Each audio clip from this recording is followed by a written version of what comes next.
गुरु रूप प्यारी साध संगत जी, वाहिगुरु जी का खालसा वाहिगुरु जी की फतेह। भाई साहब भाई वीर सिंह जी की कमोलक लिखत विजय सिंह आप जी ਨੂੰ पढ़ के सरवण करा रहे सी। आओ उस दा अगला हिस्सा सरवण करन दी कोशिश करिए जी।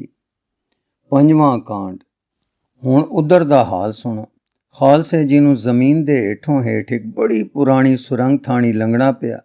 ਰਸਤਾ ਤੰਗ, ਪੁਰਾਣੀ ਹਵਾ ਔਰ ਦੋਹੀਂ ਪਾਸੀ ਬੰਦ, ਜੀ ਘਬਰਾਣ ਲੱਗ ਗਏ। पर जिंद प्यारी ने काली काली दूजे सिरे पहुंचाया और लीला दे कहे अनुसार कम करन नाल रस्ता खुल गया। सारे जने एक सुंझ उजाड़ जई विच पहुंच गए। पत्थर टिका के सुरंग दा रस्ता तां बंद कर दिता। हुण ये फिक्र पिया कि किधर दा रुख करिए। थोड़े कदम ते जाके एक थां ते बैठ गए और सोचण लगे। किसी नूं रस्ते दी कुछ खबर नहीं सी और ना ਇਹ ਪਤਾ ਸੀ ਕਿ ਅਸੀਂ ਕਿੱਥੇ ਹਾਂ। ਛੇਕੜ ਗੁਰੂ ਤੇ ਭਰੋਸਾ ਰੱਖ ਕੇ ਇੱਕ ਪਾਸੇ ਵੱਲ ਤੁਰ ਪਏ। ਉਥੋਂ ਕੁਝ ਕੋ ਵਾਟ ਗਏ ਹੋਣਗੇ ਤਾਂ ਚੰਦ ਦਾ ਚਾਨਣਾ ਹੋ ਗਿਆ ਔਰ ਸਾਹਮਣੇ ਪਾਸੇ ਇੱਕ ਕੱਚੀ ਹਵੇਲੀ ਦਿਸੀ। ਇਹ ਕੱਚੀ ਹਵੇਲੀ ਇੱਕ ਚੌਂਕੀ ਸੀ ਜੋ ਸਿੱਖਾਂ ਦੇ ਮਾਰਨ ਲਈ ਖੋਲੀ ਗਈ ਸੀ। ਕੁਛ ਅਸਵਾਰ ਇੱਥੇ ਉਤਰਿਆ ਕਰਦੇ ਸੇ। ਐਸੇ ਕੱਚੇ ਥਾਂ ਤਦੋਂ ਗਸ਼ਤੀ ਫੌਜ ਲਈ ਬਹੁਤ ਬਣਾਏ ਗਏ ਹੋਏ ਸਨ। ਇਸ ਦੇ ਅੱਗੇ ਪੈਰਾ ਲੱਗਾ ਹੋਇਆ ਸੀ। ਪੈਰੇ ਵਾਲੇ ਆਹਟ ਪਾ ਕੇ ਹਾਕ ਲਾਈ। ਹਵੇਲੀ ਵਿੱਚੋਂ ਤੇ ਉਸਦੇ ਮਗਰਲੇ ਪਾਸਿਓਂ ਦੇਖਦੇ ਦੇਖਦੇ ਬਹੁਤ ਸਾਰੇ ਸਿਪਾਹੀ ਸਨਦਬੱਧ ਨਿਕਲ ਪਏ ਔਰ ਸਿੱਖ ਆ ਪਏ ਕਹਿੰਦੇ ਹੋਏ ਖਾਲਸੇ ਦੇ ਵੱਲ ਉਲਟ ਪਏ। ਸਿੱਖ ਵਿਚਾਰੇ ਅਚਾਨਕ ਬਲਾ ਦੇ ਮੂੰਹ ਫਸ ਗਏ। ਪਰ ਹੌਸਲਾ ਇਹਨਾਂ ਪਾਸ ਇੱਕ ਐਸੀ ਦਾਤ ਹੈ ਜੋ ਇਸ ਬਹਾਦਰ ਕੌਮ ਨੂੰ ਕਦੀ ਹਾਰ ਨਹੀਂ ਦਿੰਦਾ। ਝਟਪਟ ਤਲਵਾਰਾਂ ਧੂ ਕੇ ਡਟ ਗਏ। ਹੁਣ ਇੱਕ ਕਮਸਾਨ ਮਚ ਗਿਆ। ਦੌਬਾਜ਼ੀ ਤੇ ਹੱਥ ਪਲੱਥਾ ਆਰੰਭ ਹੋ ਗਿਆ। ਕਿੱਥੇ 50 ਤੇ ਕਿੱਥੇ 200। ਪਰ ਤਦ ਵੀ ਟਾਕਰਾ ਕਰਨੋਂ ਕਦੀ ਨਾ ਮੁੜਨ ਵਾਲੇ ਸਿੱਖਾਂ ਨੇ ਕਰਾਰੇ ਹੱਥ ਦਿਖਾਏ। ਅਨੇਕ ਸਿਪਾਹੀ ਤਲਵਾਰ ਦੇ ਘਾਟ ਉਤਾਰੇ। ਛੇਕੜ ਸਿਪਾਹੀ ਕੁਝ ਠਿਠੰਬਰ ਕੇ ਇੱਕ ਪਾਸੇ ਵੱਲ ਟਲੇ। ਸਿੱਖ ਲੜਦੇ ਘੁਲਦੇ ਆਪਣੇ ਰਾਹ ਵੱਲ ਵੀ ਵਧ ਰਹੇ ਸਨ। ਸੋ ਇਹਨਾਂ ਨੇ ਹੋਰ ਕਦਮ ਅਗੇਰੇ ਕੀਤੇ। ਇੱਧਰ ਸਿਪਾਹੀਆਂ ਨੇ ਪਿਛਲੇ ਪਾਸੇ ਰੁਖ ਕੀਤਾ। ਐਉਂ ਦੋਵੇਂ ਧਿਰਾਂ ਪਿੱਛਾ ਛੁਡਾਉਂਦੀਆਂ ਨੇ। ਦੂਜੀ ਧਿਰ ਭੱਜੀ ਸਮਝ ਕੇ ਮੈਦਾਨ ਖਾਲੀ ਛੱਡ ਕੇ ਨੱਸਣ ਦੀ ਕੀਤੀ। ਪਰ ਸਾਡੇ ਵਿਜੇ ਸਿੰਘ ਹੋਰੀ ਨਾਲ ਨਾ ਦੌੜ ਸਕੇ ਕਿਉਂਕਿ ਉਹਨਾਂ ਦੀ ਸਿੰਘਣੀ ਨੂੰ ਪੇਟ ਵਿੱਚ ਸੱਟ ਲੱਗਣ ਕਰਕੇ ਗਸ਼ ਆ ਗਈ ਸੀ ਔਰ ਸਿੰਘ ਜੀ ਇੱਕ ਲਵੰਜੇ ਲਿਜਾ ਕੇ ਉਸ ਦੀ ਸੇਵਾ ਕਰ ਰਹੇ ਸਨ। ਰਾਜ ਭਾਗ ਵਿੱਚ ਪੱਲੀ ਸਹੂਲਤਾ ਤੇ ਕੋਮਲਤਾ ਦੀ ਪੁਤਲੀ ਸ਼ੀਲ ਕੌਰ ਲਈ ਇਹ ਦਿਨ ਸਾਰੀ ਅਵਸਥਾ ਵਿੱਚ ਪਹਿਲਾ ਦੁੱਖਾਂ ਦਾ ਦਿਨ ਸੀ ਔਰ ਅਡੋਲ ਸਮੁੰਦਰ ਵਿੱਚ ਭਰੇ ਤੂਫਾਨ ਦੇ ਅਚਾਨਕ ਆ ਜਾਣ ਵਾਂਗ ਬਿਪਤਾ ਦਾ ਦਿਹਾੜਾ ਸੀ। ਪਹਿਲੇ ਸਫ਼ਰ ਦਾ ਥਕੇਵਾਂ, ਫਿਰ ਘਰਦਿਆਂ ਦਾ ਦਿਲ ਹਿਲਾ ਦੇਣ ਵਾਲਾ ਸਲੂਕ ਤੇ ਘਰੋਂ ਨਿਕਾਲਾ, ਫਿਰ ਰਾਤ ਦੀ ਬਿਪਤਾ ਔਰ ਹੁਣ ਵੈਰੀਆਂ ਦੇ ਢਹੇ ਚੜ੍ਹ ਕੇ ਮਸਾਂ ਜੇ ਬਚਣਾ ਕੋਈ ਮਾਮੂਲੀ ਗੱਲਾਂ ਨਹੀਂ ਸਨ। ਇੱਕ ਸੋਹਲ ਇਸਤਰੀ ਲਈ ਇਸ ਤੋਂ ਵੱਧ ਹੋਰ ਕੀ ਬਿਪਤਾ ਹੋ ਸਕਦੀ ਹੈ। ਪਰ ਧਰਮ ਦੀ ਟੇਕ ਸੀ ਜੋ ਇਹਨਾਂ ਦੇ ਦਿਲ ਨੂੰ ਤਾਕਤ ਦਿੰਦੀ ਸੀ।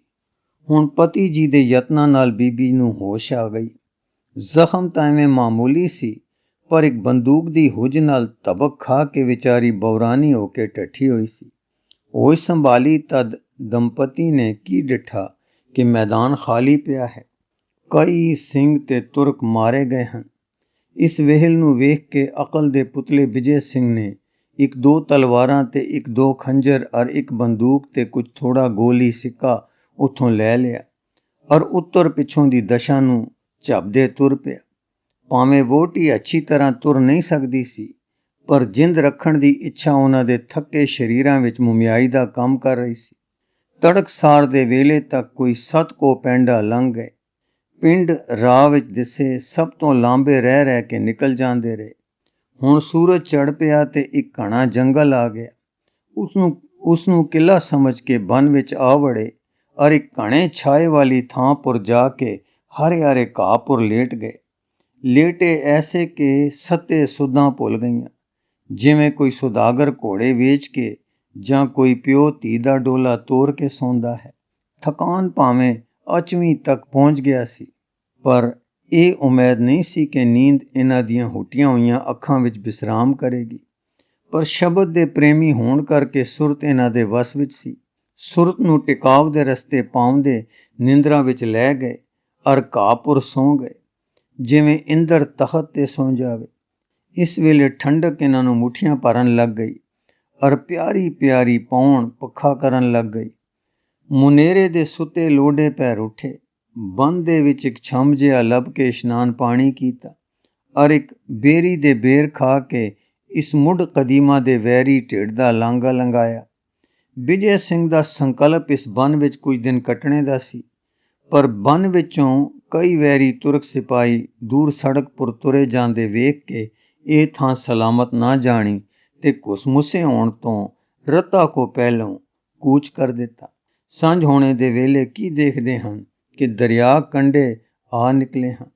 ਸੂਰਜ ਦਾ ਡੁਬਾਓ, ਨਦੀ ਦਾ ਚੜਾਓ, ਰਾਤ ਦਾ ਉਤਰਾਓ ਇੱਕ ਐਸਾ ਭੈ ਭੀਤ ਸਮੇਂ ਦਾ ਕਾਰਨ ਹੋ ਰਿਹਾ ਸੀ ਕਿ ਜਿਸ ਵਿੱਚ ਮਨ ਸਹਿਮਦਾ, ਦੇਹ ਸੰਕੁਚਦੀ ਤੇ ਨਿਰਾਸ਼ਤਾ ਵੱਧਦੀ ਚਲੀ ਗਈ। ਪਰ ਹੋ ਸਕਣ ਦੀ ਆਸ਼ਾ ਤੋਂ ਹੱਥ ਧੋ ਬੈਠੀ ਸੀ, ਜਿਵੇਂ ਗਿਆਨਵਾਨ ਦੇ ਕਰਮ ਪੁੰਗਰਨ ਦੀ ਆਸ ਛੱਡ ਬੈਠਦੇ ਹਨ।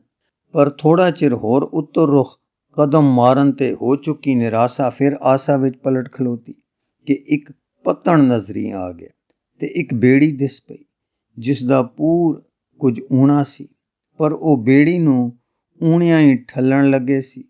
ਵਿਜੇ ਸਿੰਘ ਦੀ ਆਵਾਜ਼ ਸੁਣ ਕੇ ਮਲਾਹਾਂ ਨੇ ਉਡੀਕ ਕੀਤੀ ਅਰ ਤਿੰਨਾਂ ਨੂੰ ਚੜਾ ਕੇ ਪਾਰ ਲੈ ਗਏ। ਪੈਸੇ ਦੇਣ ਵਾਸਤੇ ਤਾਂ ਉਹਨਾਂ ਦੇ ਪਾਸ ਕੋਈ ਦਮੜਾ ਸੀ ਹੀ ਨਹੀਂ। ਮਲਾਹਾਂ ਨੂੰ ਇਕਲਵੰਜੇ ਲਿਜਾ ਕੇ ਇੱਕ ਮੋਹਰ ਦੇ ਦਿੱਤੀ ਜੋ ਸ਼ੀਲ ਕੌਰ ਦੇ ਪਾਸ ਕੁਝ ਕੋ ਵਾਂਸਲੀ ਵਿੱਚ ਪਈਆਂ ਲੱਕ ਨਾਲ ਬੱਧੀਆਂ ਸਨ। ਜਾਂ ਕੁਝ ਕਦਮ ਤੁਰੇ ਤਦ ਕੀ ਦੇਖਦੇ ਹਨ ਕਿ ਪੱਤਣ ਜਗਾਤੀਆਂ ਨੇ ਆ ਘੇਰਿਆ ਅਰ ਪੱਲੋ ਪੱਲੀ ਵਿੱਚ 10-5 ਸਿਪਾਹੀ ਵੀ ਗਿਰਦੇ ਆ ਗਏ। ਮਰਦੂਦ ਸਿੱਖ ਆਖ ਦੇ ਮੂੰਹ ਬਣਾਉਂਦੇ ਉਹਨਾਂ ਨੂੰ ਫੜ ਕੇ ਲੈ ਗਏ ਅਰ ਤਲਾਸ਼ੀ ਲੈ ਕੇ ਮੋਹਰਾਂ ਗਹਿਣੇ ਜੋ ਉਹਨਾਂ ਪਾਸ ਸੀ ਖੋਹ ਲਿਆ। ਕੋਈ 2 ਕੋ ਸੋਨੇ ਦੀਆਂ ਛਾਪਾਂ ਉਹਨਾਂ ਦੀਆਂ ਚੋਰ ਨਜ਼ਰਾਂ ਤੋਂ ਬਚ ਗਈਆਂ ਜਾਂ ਕਿਰਪਾਨਾਂ ਕਿਸੇ ਨੇ ਨਾ ਖੋਈਆਂ, ਪਰ ਲਿਜਾ ਕੇ ਕੋਠੇ ਵਿੱਚ ਦੇ ਕੇ ਕੁੰਡਾ ਮਾਰ ਦਿੱਤਾ। ਉਸ ਡਰਾਵਣੀ ਕੁਟੀਆ ਵਿੱਚ ਕਾਲੀ ਬੋਲੀ ਰਾਤ ਆਪਣੇ ਭਿਅੰਕਰ ਅਸਰ ਨੂੰ ਲੈ ਕੇ ਆ ਪਹੁੰਚੀ। ਸਾਰੇ ਸੰਸਾਰ ਵਿੱਚ ਚੁੱਪ ਚਾਂ ਵਰਤ ਗਈ। ਪਾਪਾਂ ਦੇ ਕਰਨੇ ਵਾਲੀ ਅਰ ਅਪਰਾਧਾਂ ਦੇ ਫੈਲਾਣੇ ਵਾਲੀ ਸ੍ਰਿਸ਼ਟੀ ਆਨੰਦ ਦੀ ਨੀਂਦ ਸੁੱਤੀ ਕੁਰਾੜੇ ਮਾਰ ਰਹੀ ਹੈ। ਜ਼ਾਲਮਾਂ ਤੇ ਜਰਵਾਣਿਆਂ ਦੇ ਘਰੀਂ ਸੰਸਾਰ ਦੀ ਸਾਰੀ ਖੁਸ਼ੀ ਇਕੱਠੀ ਹੋ ਰਹੀ ਹੈ। ਪਰ ਹਾਏ, ਧਰਮ ਦੇ, ਸੱਚ ਦੇ ਪੁਤਲੇ, ਦੁਖੀਆਂ ਦੀਨਾਂ ਦੇ ਰੱਖਿਅਕ ਕਿਸ ਤਰ੍ਹਾਂ ਮੁਸੀਬਤਾਂ ਵਿੱਚ ਰਾਤਾਂ ਕੱਟ ਰਹੇ ਹਨ। ਮੁਸੀਬਤ ਦੀ ਰਾਤ ਕਿਸ ਤਰ੍ਹਾਂ ਬੀਤੇ। ਦੁਖੀ ਲੋਕ ਤਾਰੇ ਗਿਣਦਿਆਂ ਹੀ ਕੱਟ ਲੈਂਦੇ ਹਨ। ਪਰ ਹੇ ਗੁਰੂ ਗੋਬਿੰਦ ਸਿੰਘ ਜੀ, ਤੇਰੇ ਸ਼ੇਰਾਂ ਤੇ ਵਿਪਤਾ ਵੀ ਐਸੀਆਂ ਕਾਲੀਆਂ ਕੁੱਟੀਆਂ ਵਿੱਚ ਆਉਂਦੀਆਂ ਹਨ ਕਿ ਜਿੱਥੇ ਤਾਰੇ ਗਿਣ ਸਕਣ ਦਾ ਸਮਾਂ ਕੱਟਣੇ ਵਾਲਾ ਪਰਚਾਵਾ ਵੀ ਨਸੀਬ ਨਹੀਂ ਹੁੰਦਾ। ਪਰ ਨਹੀਂ, ਤੇਰੀ ਸਦਾ ਜਗਾਣੇ ਵਾਲੀ ਬਾਣੀ ਭਗਤਾਂ ਦਾ ਆਸਰਾ ਹੈ ਅਰ ਸਹਾਰਾ ਦੇਣ ਲਈ ਸੱਚੀ ਮਦਦਗਾਰ ਤੇ ਜ਼ਖਮੀ ਦਿਲਾਂ ਦੀ ਮਲਮ ਹੈ। ਭਾਵੇਂ ਵਿਜੇ ਸਿੰਘ ਜੀ ਕੈਦ ਹੋ ਗਏ ਸਨ, ਪਰ ਅੱਧੀ ਰਾਤ ਦਾ ਵੇਲਾ ਹੋਇਆ ਤਾਂ ਖਬਰ ਨਹੀਂ ਬਾਣੀ ਦੇ ਪਾਠ ਨੇ ਕੀ ਅਸਰ ਕੀਤਾ ਕਿ ਉਸ ਕਮਰੇ ਵਿੱਚ ਗੁਰੂ ਦੀ ਦਰਦਨਾਕ ਆਵਾਜ਼ ਹੌਕਿਆਂ ਨਾਲ ਭਰੀ ਹੋਈ ਆਉਣ ਲੱਗੀ। ਦੰਪਤੀ ਨੇ ਤਰਬਕ ਕੇ ਅੱਖਾਂ ਖੋਲੀਆਂ, ਪਰ ਹਨੇਰੇ ਵਿੱਚ ਕੀ ਦਿਸੇ। ਇਹਨੇ ਨੂੰ ਪਿੱਠ ਫੇਰ ਕੇ ਵੇਖਣ ਤੇ ਮਾਲੂਮ ਹੋਇਆ ਕਿ ਬੂਹਾ ਖੁੱਲਾ ਹੈ ਅਰ ਦੀਵਾ ਆ ਰਿਹਾ ਹੈ। ਦੀਵੇ ਵਾਲਾ ਕੌਣ ਹੈ? ਸਾਡਾ ਭੁਜੰਗੀ ਵਰਿਆਮ ਸਿੰਘ ਹੈ। ਜਦ ਦੰਪਤੀ ਪਾਠ ਵਿੱਚ ਮਗਨ ਸਨ ਤਦ ਇਹ ਮਹਾਤਮਾ ਆਪਣੀਆਂ ਪਤਲੀਆਂ ਵੀਣੀਆਂ ਬੂਹਿਆਂ ਦੀ ਵਿੱਥ ਵਿੱਚ ਦੇ ਕੇ ਕੁੰਡਾ ਖੋਲ੍ਹਣ ਦਾ ਯਤਨ ਕਰ ਰਿਹਾ ਸੀ। ਭਾਵੇਂ ਬਾਂਹ ਛਿੱਲੀ ਗਈ ਸੀ, ਪਰ ਉਸਨੇ ਕੁੰਡਾ ਖੋਲ ਬੂਹਾ ਚੁਪਟ ਕਰ ਲਿਆ ਸੀ। ਦੰਪਤੀ ਨੂੰ ਇਸ ਕਾਰ ਦੀ ਕੁਝ ਖਬਰ ਨਾ ਸੀ ਅਰ ਨਾ ਗੁਰੂ ਦਾ ਸ਼ਬਦ ਇਹਨਾਂ ਨੇ ਪਹਿਲੇ ਸੁਣਿਆ ਸੀ। ਭੁਜੰਗੀ ਇਹ ਆਵਾਜ਼ ਸੁਣ ਕੇ ਅਰ ਬੂਹੇ ਦੇ ਬਾਹਰਲੇ ਪਹਿਰੇਦਾਰਾਂ ਨੂੰ ਜੋ ਸ਼ਰਾਬ ਵਿੱਚ ਬੇਹੋਸ਼ ਸੁੱਤੇ ਪਏ ਸਨ ਬੇਖਬਰ ਪਾ ਕੇ ਉਹਨਾਂ ਦੇ ਪਿੱਤਲ ਦੇ ਸ਼ਮਾਦਾਨ ਪਾਸ ਜਾ ਪੁੱਜਾ ਸੀ ਤੇ ਉਸ ਤੋਂ ਜਗਦੇ ਦੀਵੇ ਨੂੰ ਚੁੱਕ ਲਿਆਇਆ ਸੀ। ਇਹ ਸਿੰਘਾਂ ਵਾਲੀ ਦਲੇਰੀ ਦਾ ਲੱਛਣ ਦੇਖ ਕੇ ਪਿਤਾ ਨੇ ਮੱਥਾ ਚੁੰਮਿਆ ਅਰ ਦੀਵੇ ਨਾਲ ਕੀ ਡਿੱਠਾ ਕਿ ਕੋਲਵਾਰ ਇੱਕ ਬਾਲਕ ਮੋਇਆ ਪਿਆ ਹੈ ਅਰ ਪਾਸ ਇੱਕ ਜ਼ਖਮੀ ਤੀਵੀਂ ਦਮ ਤੋੜ ਰਹੀ ਹੈ। ਪਰ ਅੱਧਾ ਕੋਠਾ ਲਹੂ ਲਵਾਨ ਹੋ ਰਿਹਾ ਹੈ। ਉਹ ਸਹਿਕ ਦੀ ਲੋਥ ਕਿਸੇ ਵੇਲੇ ਤਾਂ ਬੁਝਦੇ ਦੀਵੇ ਵਾਂਗੂ ਟਹਿਕ ਜਾਂਦੀ ਅਤੇ ਧੰਨ ਗੁਰੂ ਕਹਿ ਉੱਠਦੀ, ਪਰ ਫਿਰ ਇਸ ਤਰ੍ਹਾਂ ਨਿਢਾਲ ਹੋ ਜਾਂਦੀ ਕਿ ਮਾਨੋ ਮਰ ਗਈ ਹੈ। ਭੁਜੰਗੀ ਨੇ ਹੁਣ ਇੱਕ ਕਟੋਰੇ ਵਿੱਚ ਪਾਣੀ ਲਿਆ ਕੇ ਪਿਤਾ ਦੇ ਹੱਥ ਦਿੱਤਾ। ਉਹਨਾਂ ਨੇ ਜਪ ਸਾਹਿਬ ਦਾ ਪਹਿਲਾ ਪੌੜਾ ਪੜ੍ਹ ਕਰਤ ਭੇਟ ਕਰ ਸਤਨਾਮ ਕਹਿ ਕੇ ਉਸ ਕੂਚ ਕਰਨ ਵਾਲੀ ਸਹਿਕ ਦੀ ਲੋਥ ਦੇ ਮੂੰਹ ਵਿੱਚ ਪਾਇਆ। ਜਿਉਂ-ਜਿਉਂ ਪਾਣੀ ਹੇਠ ਉਤਰਿਆ, ਹੋਸ਼ ਨੇ ਮੋੜਾ ਖਾਧਾ ਔਰ ਇੱਕ ਵੇਰੀ ਅੱਖਾਂ ਨੂੰ ਖੋਲ ਕੇ ਐਸੀ ਸ਼ੁਕਰਗੁਜ਼ਾਰੀ ਨਾਲ ਸਿੰਘ ਜੀ ਵੱਲ ਦੇਖਿਆ ਕਿ ਮਾਨੋ ਜੀਭ ਨਾਲ ਵਖਿਆਨ ਦਿੱਤਾ ਹੈ। ਦੂਜੀ ਵਾਰੀ ਖਬਰ ਨਹੀਂ ਕੀ ਹੋਇਆ, ਸਿੰਘਾਂ ਵਾਲਾ ਹੌਸਲਾ ਆ ਕੇ ਉਸ ਮਰਦੀ ਸਿੰਘਣੀ ਨੂੰ ਮਾਨੋ ਜਿਉਂਦਿਆ ਕਰ ਗਿਆ ਔਰ ਡਾਢੀ ਨਿੰਮੀ ਪਰ ਹੋਸ਼ ਵਾਲੀ ਆਵਾਜ਼ ਵਿੱਚ ਬੋਲੀ, ਧੰਨ ਗੁਰੂ ਗੋਬਿੰਦ ਸਿੰਘ ਜੋ ਅੰਤ ਵੇਲੇ ਆਪਣੇ ਪਿਆਰੇ ਮੇਰੇ ਵਰਗੇ ਭੁੱਲੇ ਹੋਇਆਂ ਦਾ ਅੰਨ ਸਵਾਰਨ ਲਈ ਘੱਲਦਾ ਹੈ। ਸ਼ੀਲਾ ਜੋ ਕਲੇਜਾ ਮੁੱਠ ਵਿੱਚ ਲਈ ਇਸ ਦਰਦਨਾਕ ਸਮੇਂ ਨੂੰ ਦੇਖ ਰਹੀ ਸੀ, ਪੁੱਛਣ ਲੱਗੀ, ਮਾਤਾ ਇਹ ਕੀ ਹੋਇਆ? ਇਸਤਰੀ, ਬੱਚੀ, ਸਿੰਘ ਜੀ ਤੇ ਮੈਂ ਦਰਿਆਓਂ ਪਾਰ ਉਤਰੇ ਸਾਂ।